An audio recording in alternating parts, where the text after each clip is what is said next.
ប្រទេសជប៉ុនរីកចម្រើនដោយសារអ្វី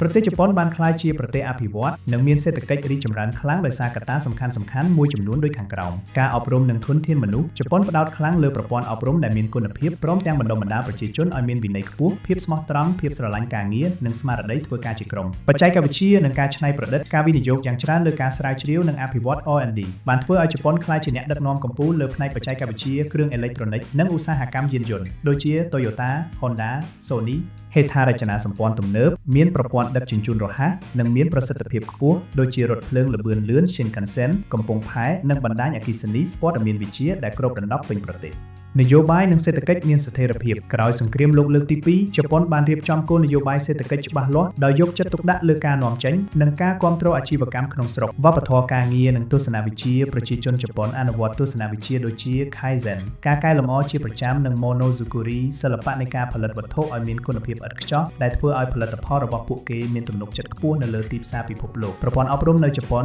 ប្រព័ន្ធអប់រំជប៉ុនប្រើទម្រង់6334បឋមសិក្សា6ឆ្នាំអនុវិទ្យាល័យ3ឆ្នាំវិទ្យាល័យ3ឆ្នាំនិងមហាវិទ្យាល័យ4ឆ្នាំដោយមានការអប់រំបង្ខំចំនួន9ឆ្នាំបឋមសិក្សានិងអនុវិទ្យាល័យការអប់រំសីលធម៌និងវិន័យនៅថ្នាក់បឋមសិក្សា3ឆ្នាំដំបូងសាលាមិនទាន់ផ្ដោតលើពិន្ទុប្រឡងខ្លាំងទេប៉ុន្តែផ្ដោតលើការអប់រំចរិយាសម្បត្តិវិន័យភាពស្មោះត្រង់និងការគោរពអ្នកដទៃការទទួលខុសត្រូវនិងការងារក្រុមសិស្សត្រូវសម្អាតថ្នាក់រៀនបន្ទប់ទឹកនិងចែកអាហារថ្ងៃត្រង់ដោយខ្លួនឯងដើម្បីបណ្ដុះស្មារតីទទួលខុសត្រូវសមភាពនិងការធ្វើការជាក្រុមការប្រកួតប្រជែងខ្ពស់ជូគូសិស្សភាគច្រើនចូលរៀននៅសាលាបំពន់បន្ថែមជូគូនៅពេលល្ងាចដើម្បីត្រៀមប្រឡងចូលវិទ្យាល័យនិងសាកលវិទ្យាល័យល្បីៗដែលគេហៅថាសង្គ្រាមប្រឡង Exam Hell ប្រព័ន្ធការងារនៅជប៉ុនប្រព័ន្ធការងារជប៉ុនមានលក្ខណៈពិសេសនិងខុសប្លែកពីប្រទេសលោកខាងលិចដោយផ្អែកលើវប្បធម៌ក្រុមហ៊ុននិងការស្មោះត្រង់ការងារមួយជីវិត Lifetime Employment ក្រុមហ៊ុនធំៗច្រើនទទួលបុគ្គលិកដែលទើបបញ្ចប់ការសិក្សាឲ្យធ្វើការរហូតដល់ចូលនិវត្តន៍ដោយមិនងាយបញ្ឈប់បុគ្គលិកឡើយប្រព័ន្ធអតីតភាពការងារ Nenko Jorietsu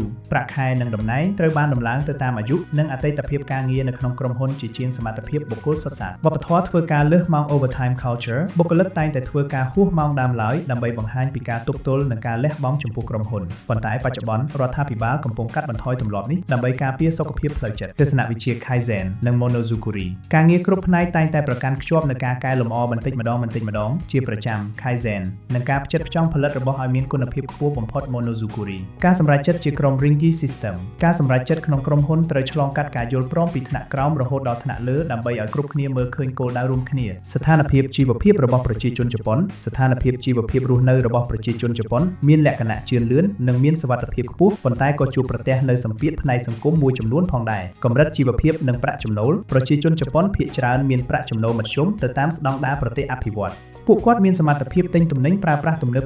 និងទទួលបានការថែទាំសុខភាពទូទៅដែលមានគុណភាពខ្ពស់តាមរយៈប្រព័ន្ធធានារ៉ាប់រងសុខភាពជាតិសុវត្ថិភាពនិងបរិស្ថានរស់នៅជប៉ុនជាប្រទេសដែលមានអត្រាឧក្រិដ្ឋកម្មទាបបំផុតមួយនៅលើពិភពលោកបរិស្ថានរស់នៅមានអនាម័យល្អហេដ្ឋារចនាសម្ព័ន្ធផ្លូវថ្នល់និងប្រព័ន្ធដឹកជញ្ជូនសាធារណៈមានភាពងាយស្រួលនិងទៀងទាត់តម្លៃថ្លៃជីវភាព cost of living ការចំណាយលើការរស់នៅមានតម្លៃខ្ពស់ជាពិសេសនៅទីក្រុងធំៗដូចជា Tokyo ឬ Osaka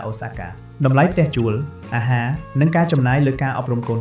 ត្រូវការថវិកាច្រើនដែលធ្វើឲ្យគ្រួសារខ្លះត្រូវរៀបចំថវិកាយ៉ាងតឹងរ៉ឹងសម្ពាធការងារនិងផ្លូវចិត្តបើទោះបីជាមានជីវភាពធូរធារប៉ុន្តែប្រជាជនជប៉ុនជួបប្រទះសម្ពាធផ្លូវចិត្តខ្ពស់ពីការងារនិងការសិក្សាការធ្វើការលើសម៉ោងនិងភាពតានតឹងដែលនាំឲ្យមានបញ្ហាសុខភាពផ្លូវចិត្តនិងការស្វែងរកតុល្យភាពរវាងការងារនិងជីវិតផ្ទាល់ខ្លួន work life balance បញ្ហាសង្គមមនុស្សចាស់ជប៉ុនកំពុងប្រឈមមុខនឹងអត្រាកើតកូនទាបនិងអត្រាមនុស្សចាស់កើនឡើងលឿនបញ្ហានេះធ្វើឲ្យយុវជនជំនាន់ក្រោយត្រូវរ៉ាប់រងបន្ទុកពន្ធនិងការថែទាំមនុស្សចាស់កាន់តែច្រើនខណៈពេលដែលគ្រួសារតូចៗរស់នៅម្នាក់ឯងកើនឡើង